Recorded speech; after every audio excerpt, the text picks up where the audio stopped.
Hello guys, welcome to judiciary Gold. मेरा नाम है चिन्मय पांडे। तो आज हम जानेंगे एफआईआर के कंसेप्ट को एज पर भारतीय नागरिक सुरक्षा संहिता। जैसा कि हम सबको पता है, 1 जुलाई 2024 से भारतीय नागरिक सुरक्षा संहिता इंडिया में one of the criminal laws के तौर पे इन्फोर्स हो चुका है। अब यहाँ पे सवाल ये है, बहुत सारे स्टूडेंट्स के मन में एक ही क्वेश्चन निकल के आ रहा है कि क्या एफआईआर का कंसेप्ट बीएनएसएस में चेंज हुआ है, और अगर हुआ है तो क्या क्या चेंजेस हमको देखने के लिए मिलेंगे जो हमारे एकेडमिकली पॉइंट ऑफ व्यू से जुडिशियल सर्विसेज एग्जामिनेशन के लिए इंपॉर्टेंट है।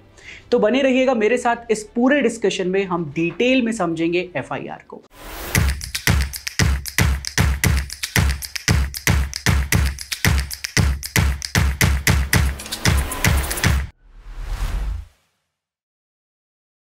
तो सेक्शन 173 ऑफ भारतीय नागरिक सुरक्षा संहिता आपको एफआईआर के बारे में बताता है। अब एफआईआर सबसे पहले जानते हैं होता क्या है। एफआईआर का फुल फॉर्म होता है फर्स्ट इन्फॉर्मेशन रिपोर्ट, और भारतीय नागरिक सुरक्षा संहिता में ये कहीं पर भी डिफाइंड नहीं है। सिर्फ बीएनएसएस में नहीं, ये सीआरपीसी में भी कहीं पर डिफाइंड नहीं था। एफआईआर का मतलब होता है फर्स्ट इन्फॉर्मेशन रिपोर्ट। तो एक्चुअल में it is the very first information with respect to commission of a cognizable offence. अब जब कभी भी कोई कॉग्निजेबल ऑफेंस कमिट होता है तो वहां पर अगर उस ऑफेंस की इंफॉर्मेशन हम officer in charge of police station को देते हैं तो सेक्शन 173 सबसेक्शन 1 और भारतीय नागरिक सुरक्षा संहिता हमको बताता है कि officer in charge of police station को वो इंफॉर्मेशन के लिए रजिस्टर करना है।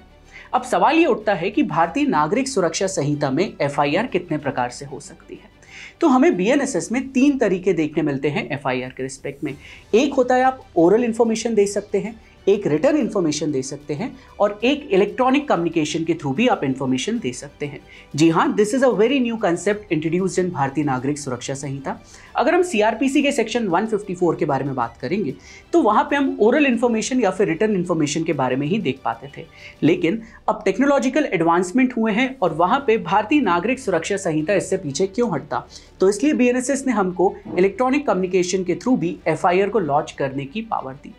अब यहाँ पर होता क्या है कि जब कभी भी आप ओरल इन्फॉर्मेशन किसी officer in charge of police station को देंगे और यदि वो इन्फॉर्मेशन वहाँ पे कॉग्निजेबल ऑफेंस होना दर्शाती है तो वो officer in charge of police station के लिए वहाँ पे एफआईआर को रजिस्टर करना पड़ेगा, और जो इन्फॉर्मेशन दी गई है उसके सब्सटेंस को अपने जनरल डायरी या फिर कहा जाए डेली डायरी के अंदर एंटर भी करना पड़ेगा। बट वहीं पर अगर इलेक्ट्रॉनिक कम्युनिकेशन के थ्रू जब आप एक इन्फॉर्मेशन देते हैं कॉग्निजेबल ऑफेंस के रिस्पेक्ट में, तो चाहे वो इलेक्ट्रॉनिक कम्युनिकेशन आप ईएफआईआर के थ्रू एफआईआर को रजिस्टर कर रहे हैं जो गवर्नमेंट का पोर्टल है, या फिर आप वहां पर किसी टेलीकम्युनिकेशन मैसेज के थ्रू इन्फॉर्मेशन दे रहे हैं, तो आपके officer in charge of police station उसको वहां पे अपने ईएफआईआर रजिस्टर में दर्ज करेंगे, और फिर जिस डेट को आपने इन्फॉर्मेशन दी है उससे 3 दिवस का आपको समय दिया जाएगा एज एन इन्फॉर्मेंट। आपका जो कंसर्न पुलिस स्टेशन है उस कंसर्न पुलिस स्टेशन में जाकर आपको एफआईआर के ऊपर साइन करना है, एंड द मोमेंट आप एफआईआर के ऊपर साइन करेंगे the police officer is bound to take it on record. तो मतलब इस तरह से आप ईएफआईआर को ऑफिशियली रजिस्टर कर सकते हैं।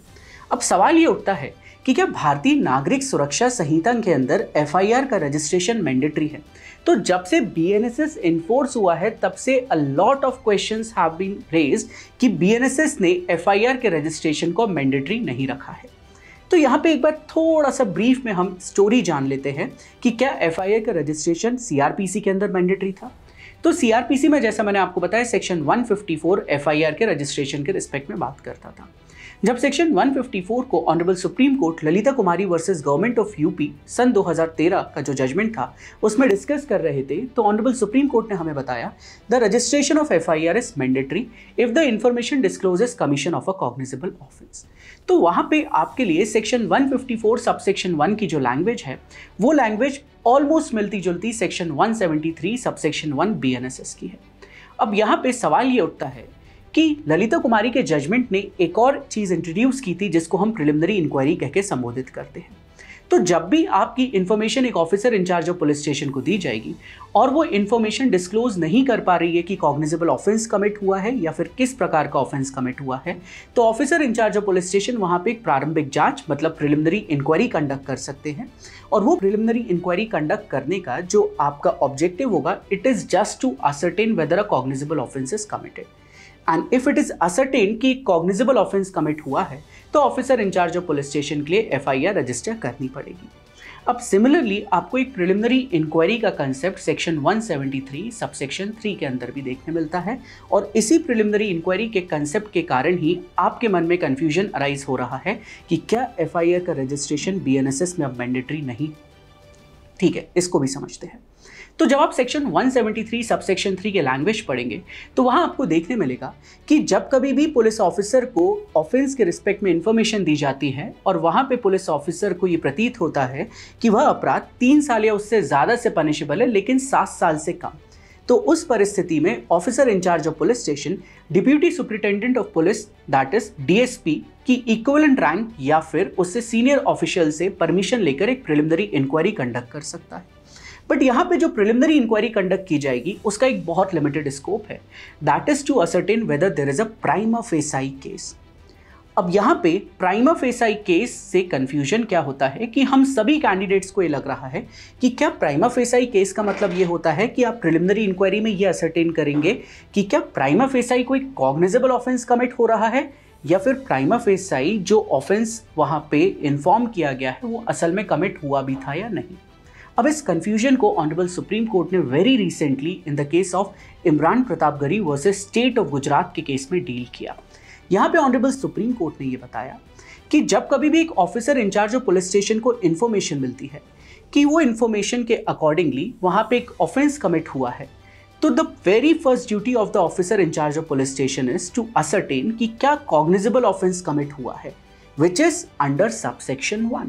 सबसेक्शन 1 के अंदर officer in charge of police station ये असर्टेन करेंगे whether there is a cognizable offence or non cognizable offence. For example,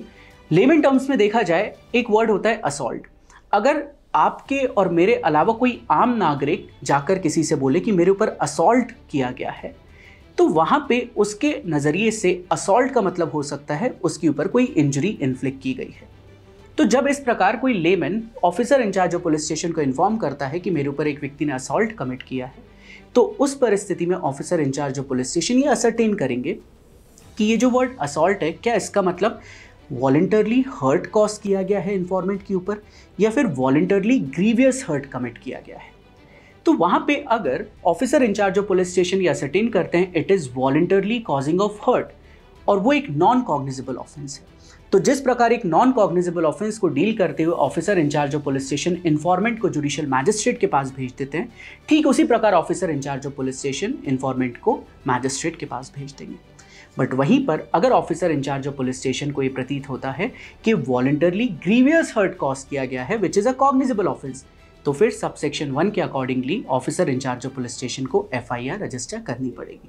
अब इसी चीज को हम देखें ऐसे अपराधों के विषय में जो 3 साल या उससे ज्यादा से पनिशेबल होते हैं लेकिन 7 साल से कम,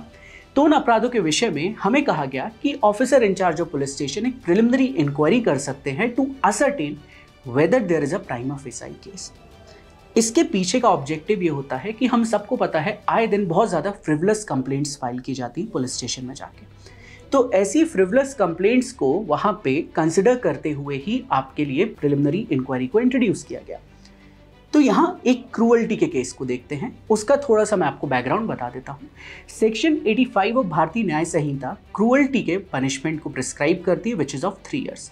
जिस प्रकार हम सबको पता है कि क्रूअल्टी को लेके एक टाइम पे ऑनरेबल सुप्रीम कोर्ट ने Arnesh Kumar versus State of Bihar के जजमेंट में बतलाया था कि आपके लिए as a matter of course आप किसी भी अक्यूज को अरेस्ट नहीं कर सकते हैं बिकॉज वो एक सोशल स्टिग्मा क्रिएट करता है, उसका आर्टिकल 21 भी वायलेट होता है। ठीक इसी तरह अगर कोई व्यक्ति officer in charge of police station को इन्फॉर्म करता है कि मेरे साथ क्रूअल्टी हुई है, दैट मीन्स कोई महिला ने officer in charge of police station को इन्फॉर्म किया कि मेरे ससुराल पक्ष के लोगों ने, मेरे सास ससुर मेरे हस्बैंड ने दहेज को लेकर मेरे को प्रताड़ित किया है, तो ऐसी परिस्थिति में officer in charge of police station की जो सबसे पहली रिस्पॉन्सिबिलिटी है वो ये है कि वो असर्टेन करेगा सेक्शन 173 सबसेक्शन 1 के अंदर कि क्या यहाँ पे कोई कॉग्निजेबल ऑफेंस कमिट हुआ है। तो जैसे ही जिस मोमेंट पे officer in charge of police station ने असर्टेन किया कि ये प्रताड़ना जो की गई है ये भारतीय न्याय संहिता के सेक्शन 85 में फॉल कर रहा है, तो वो एक कॉग्निजेबल ऑफेंस है। तो officer in charge of police station ही देखेगा कि अब ये देखा जाए इस अपराध में सजा कितनी दी गई है, तो वहां देखा जाए तो सजा 3 वर्ष की दी गई है। अब ये जो 3 वर्ष की सजा दी गई है तो officer in charge of police station अब ये चेक करेगा कि प्रथम दृष्टया क्या ऐसा कोई घटना घटित हुई भी है कि नहीं, whether there is a prima facie case और नॉट। तो ये चीज़ को असरटेन करने के लिए, जिससे कि वो अक्यूज के अगेंस्ट में प्रोसीड कर सके, officer in charge of police station पहले ये असरटेन करेंगे एक प्रिलिमिनरी इंक्वायरी कर कि whether there is a prima facie case of cruelty.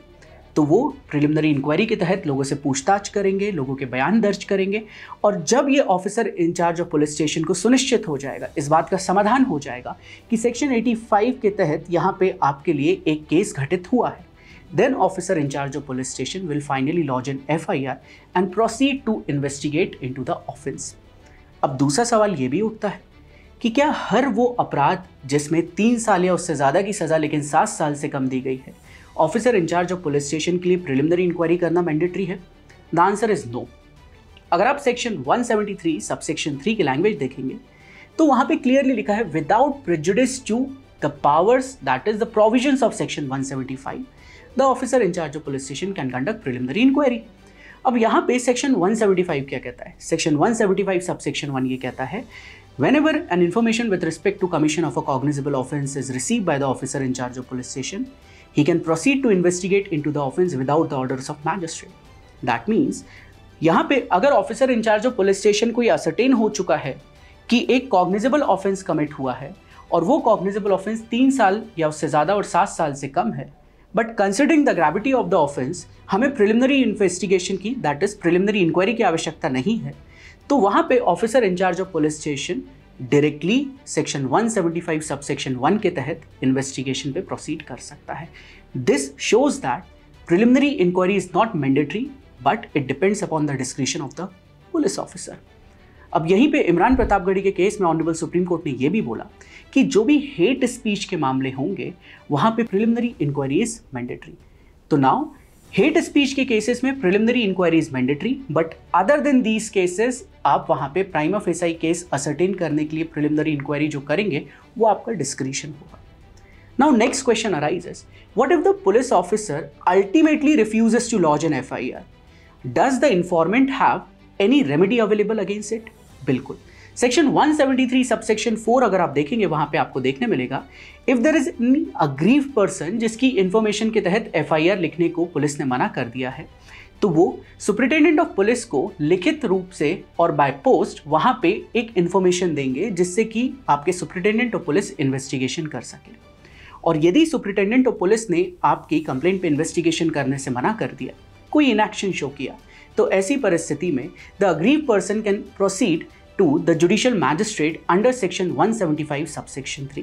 and section 175 subsection 3 के अंदर जुडिशियल मैजिस्ट्रेट एक इंक्वायरी कंडक्ट करेंगे जहां पे असरटेन किया जाएगा कि क्या इन्फॉर्मेंट की कंप्लेंट के आधार पे इन्वेस्टिगेशन की आवश्यकता है या नहीं। और अगर जुडिशियल मैजिस्ट्रेट ने यहाँ पे असरटेन कर लिया कि इन्वेस्टिगेशन की आवश्यकता है, तो वहाँ पुलिस को निर्देशित करेंगे कि इन्वेस्टिगेशन की जाए। ऐसे निर्देश के प्राप्त होने के बाद officer in charge of police station will first register an FIR register करने के बाद पुलिस इन्वेस्टिगेशन करेगी एंड देन सेक्शन 193 सबसेक्शन 3 के अंदर पुलिस वहाँ पे police report that is chargesheet पेश करेगी, जिसके आधार पे आपके जुडिशियल मैजिस्ट्रेट अपराध का संज्ञान लेंगे। तो ये पूरा आपका सिलसिला है फर्स्ट इन्फॉर्मेशन रिपोर्ट भारतीय नागरिक सुरक्षा संहिता के हिसाब से। अगर आपके मन में कोई भी डाउट हो आप हमें ज़रूर कमेंट सेक्शन में बताइए, हम उन डाउट्स को क्लियर करेंगे। And stay tuned to judiciary gold for more news and for more academic discussions like such। और अगर आपको सेशन पसंद आया है, hit the like button and subscribe to judiciary gold channel.